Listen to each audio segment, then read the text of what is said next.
Bienvenue, bienvenue, voyageur. Je vais te raconter une aventure de mes histoires passées. Installe-toi bien et écoute ce que j'ai à te conter. Ah là là là là! Oh les bouquins! Oh j'en ai à plus savoir quoi en faire! Ah, il faudrait peut-être qu'un jour je les vende en brocante. Ou en trocante. Ou quelque part. Ah. D'ailleurs, en parlant de livres, je vais vous raconter l'histoire de Folie de Zetaï, qui est une gamine pas comme les autres. Et je l'ai trouvée par hasard, voyez-vous. Pourquoi je fais le lien entre livre et une petite fille? C'est parce que tout a un sens, car la petite fille est un livre, comme l'une de mes histoires que j'ai racontées dans un format qui n'était pas le mien. Bref, voyez-vous, comme d'habitude, je me nommais Sumeru Tenchi, et j'étais chef d'une organisation magique. Oui, comment dire, j'étais dans un monde où la magie était un peu libre et tout, un peu comme à la Fairy Tail, voyez-vous. Et j'étais devenu un peu chef d'organisation, enfin, chef d'organisation.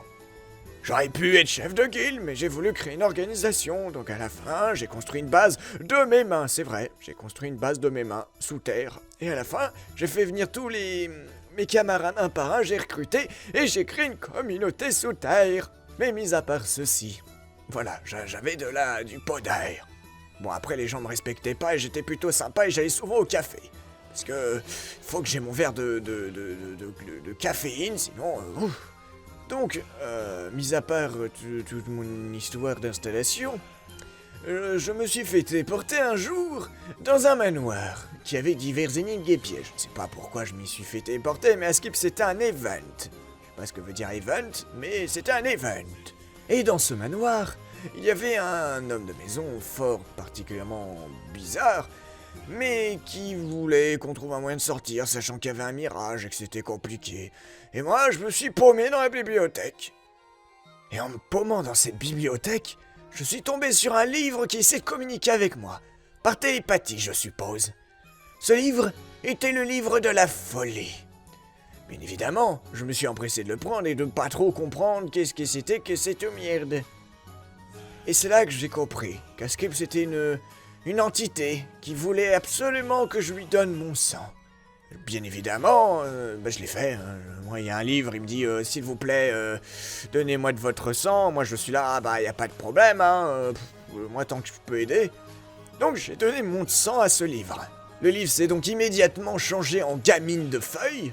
Oui, en petite fille composée de feuilles. C'était une fille de papier. Et cette fille...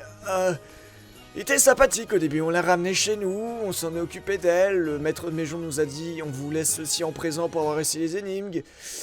Puis la gamine elle s'est cassée. Voilà, ouais, c'est simplement joué de moi, voilà, je l'ai aidé, je lui ai donné mon sang, je l'ai ramené chez moi, je lui ai donné un bain, je lui ai donné à manger. Et c'est cassé cette madame. Par contre, après qu'elle m'ait quitté, j'ai appris 2 histoires qu'elle a vécues, voyez-vous.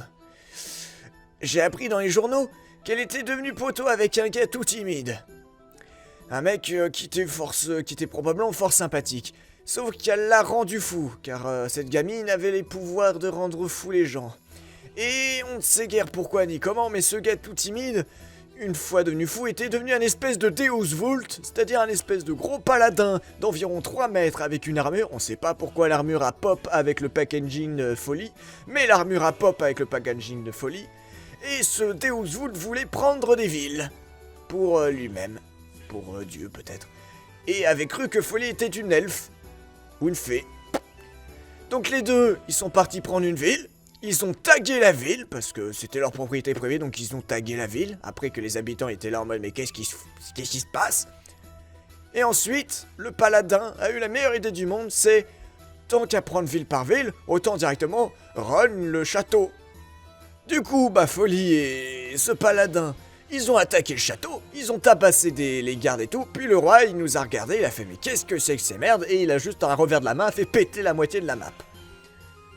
Et après, Folie s'est retrouvé en prison et le conseiller, pas la lol aussi. Du coup, pendant que Folly était en prison, elle était en train de se dessécher, oui, parce qu'elle avait besoin de se nourrir de Folly, sinon elle se retransformait en Bible. Sauf que bon bah elle était en PLS là dans les prisons, c'était un peu compliqué d'attraper de la folie parce qu'étrangement ils étaient que 2 dans la prison. Et c'est là qu'il y a une madame qui visiblement avait eu une espèce de choc affectif, car elle avait perdu son enfant plus tôt, est tombée sur Folly, s'est dit oh mon dieu, pourquoi une gamine si jeune là? Et cette madame était visiblement l'une des plus hautes personnes du conseil magique de cet univers. Et Folly a utilisé cette madame, lui a fait dire je suis ton enfant, la madame a fait oh mon dieu t'es ma fille, la madame l'a libérée, puis Folly s'est cassée en disant je vais revenir et elle est jamais revenue en laissant la madame seule dans sa dépression. Ah oui, c'est une gamine un petit peu casse-cou quand même. La deuxième histoire que j'ai lue aussi toujours dans un journal, c'est qu'elle est devenue aussi camarade avec un certain Oseki Akerui, qui était un jeune plein d'ambition, plutôt calme, qui fait simplement sa vie, qui essaie de créer son groupe aussi. Il avait sa petite maison et tout. Et cet homme, quand Folly le rendait fou, il devenait Fabuloseki, qui est un espèce de super-héros qui peut invoquer des pierres précieuses et donc il les jetait sur les manants. Oui, parce que à un moment, Folly lui-même ont déjà caillassé des villageois à coups de pierres précieuses. Mais bon, c'est des choses qui arrivent, comme on dit, dans le milieu. Donc ensuite, il lui est arrivé plein de trucs à Fabuloseki, hein. Il s'est fait brainfuck par les différentes formes de folie. Il s'est fait attacher, il y a un mec qui s'est fait attacher, il y a une porte qui est rentrée dans quelque part, il y a un univers alternatif qui a été pop. Bref, il a vécu toutes les couleurs.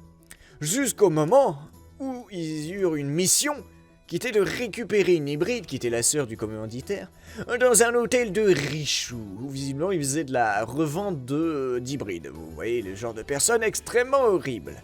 Bah, ce qui s'est passé, c'est qu'ils sont allés récupérer du coup la sœur, mais dans le tas, Fabuloseki a tabassé le patron, a fait signer des papiers et est devenu proprio de l'hôtel qu'on devait faire péter, mais du coup ça fait de la thune, et du coup les affaires sont les affaires, et voilà.